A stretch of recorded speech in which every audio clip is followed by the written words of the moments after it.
태풍 너구리가 제주 지역을 향해 북상하고 있습니다. 제주 지역에는 강한 바람이 불면서 피해가 속출하고 있는데요. 네, 태풍 경보가 내려진 제주에 나가 있는 취재 기자 연결하겠습니다.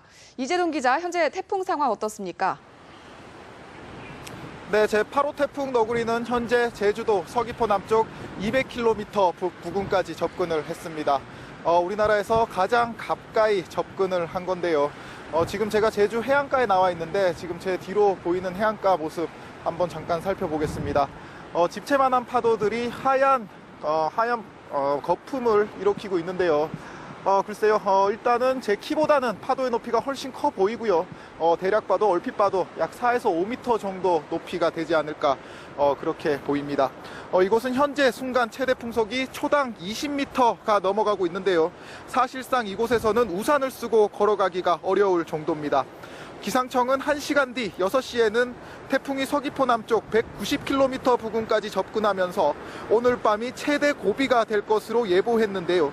현재 제주도 전 해상과 육상에는 태풍 경보가 내려졌습니다. 한라산을 비롯해 제주 올레와 해수욕장 입장은 전면 통제된 상태고 제주 지역 항구와 포구에는 선박 2천여 척의 발이 묶였습니다. 백길도 전면 통제되고 있는 가운데 오전부터 이곳 제주에서 국내외를 오가는 항공기 수십여 편이 결항되거나 지연되고 있으니까요. 지금 제주를 오가려는 분들은 출발 전에 운항 여부 확인하셔야겠습니다. 이곳 제주에는 최대 순간 풍속이 초속 30m에 다다르면서 강풍에 의한 피해도 속출하고 있는데요. 오늘 오전 강풍으로 인한 단선으로 제주 곳곳에 13,000여 가구의 정전이 발생해 주민들이 큰 불편을 겪었습니다. 시내 곳곳에서는 가로등과 가로수가 강풍에 흔들리거나 넘어져 119 구조대가 안전 조치를 벌이고 있습니다.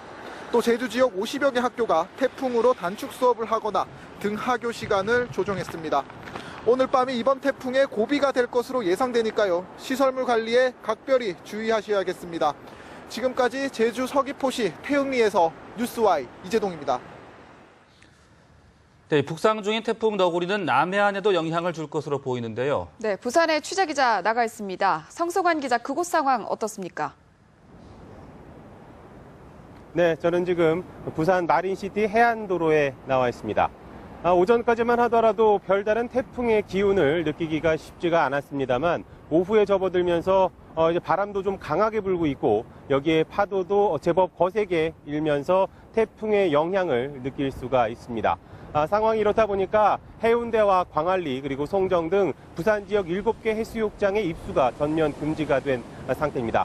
하지만 그렇다고 하더라도 아직까지 태풍의 위력을 실감할 정도다 이렇게 얘기하기는 조금 어려울 것 같습니다.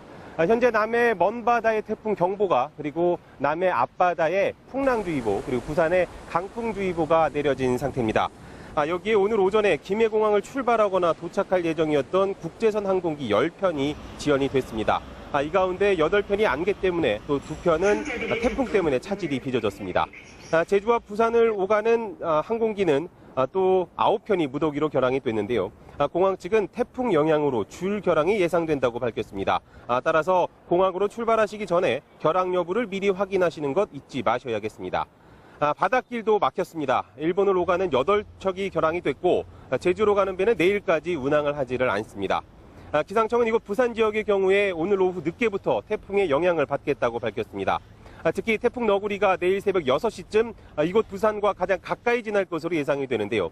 대략 한 320km 정도 떨어진 상태로 지날 예정인데 해당 시점에 태풍의 강풍 반경이 300km 정도 될 것으로 보이기 때문에 직접적인 영향은 없을 것으로 예상이 됩니다. 내일까지 시간당 30mm의 강한 비와 함께 순간 최대 풍속 초속 10에서 25m의 꽤 강한 바람이 예보가 되어 있기 때문에 피해가 없도록 다시 한번 꼼꼼하게 점검하시는 것이 좋겠습니다. 부산 항만공사는 오전에 이어서 오후 5시 관계기관과 업체가 모여서 선박 대피 협의회를 다시 열 예정입니다. 항만공사 측은 태풍이 직접적인 영향을 미치는 것이 않을 것으로 보이는 만큼 최대한 신중하게 태풍의 위력 그리고 속도, 위치 등을 예의주시하고 있다 이렇게 밝혔습니다.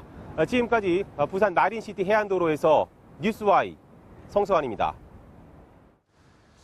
네, 보신 것처럼 앞으로 한두 시간 내에는 태풍이 제주 해상에 가장 근접할 것으로 보이고 있습니다. 네, 반면 서울은 폭염주의보가 내려진 가운데 상반된 날씨를 보이고 있는데요. 자세한 날씨 야외에 나가 있는 기상캐스터 연결해서 알아보겠습니다. 이창민 캐스터. 네, 서울에 내리던 비는 30분 전쯤부터 잦아들기 시작했습니다. 강풍이 몰아치는 제주에 비해서는 서울의 바람 꽤 잔잔한 편입니다. 하지만 여전히 무더위가 기승을 부리고 있습니다. 기온도 높은 데다가 내린 비로 인해서 습도가 굉장히 높아 후텁지근합니다. 현재 서울의 기온 28도를 보이고 있고 불쾌지수 80까지 치솟아 있습니다. 뿐만 아니라 오늘 경기 남부와 서울에는 올여름 들어 처음으로 폭염주의보가 내려졌습니다. 또 지난 밤 사이에도 기온은 쉽게 떨어지지 않아서 서울의 최저 기온 25.6도로 올여름 첫 열대야를 보이기도 했습니다. 이 무더위의 원인은 태풍에 있습니다. 태풍이 북상하면서 뜨겁고 습한 바람까지 밀고 올라온 건데요. 내일은 오늘보다 기온이 더 오르겠습니다. 내일 최고 기온 서울 33도까지 치솟겠고 대구 32도, 광주 31도 등으로 전국 대부분 지역의 기온 30도를 넘기겠습니다. 또 서울에는 최저 기온이 25도를 웃돌면서 열대야 가능성도 높은 상황입니다. 한편 태풍 너구리는 제주 먼바다를 지나고 있습니다. 앞으로 한두 시간 내에는 제주 해상에 가장 근접할 것으로 보이고 내일은 일본 큐슈 부근에 상륙해서 오사카와 도쿄를 차례로 통과할 것으로 전망되고 있습니다. 내일은 태풍의 영향권에서 벗어나겠습니다. 새벽에 전남과 제주 지역을 시작으로 낮에 비는 대부분 그치겠습니다. 그래도 태풍이 완전히 지나가기 전까지는 계속해서 기상정보 참고하시는 게 좋겠습니다. 지금까지 날씨 전해드렸습니다.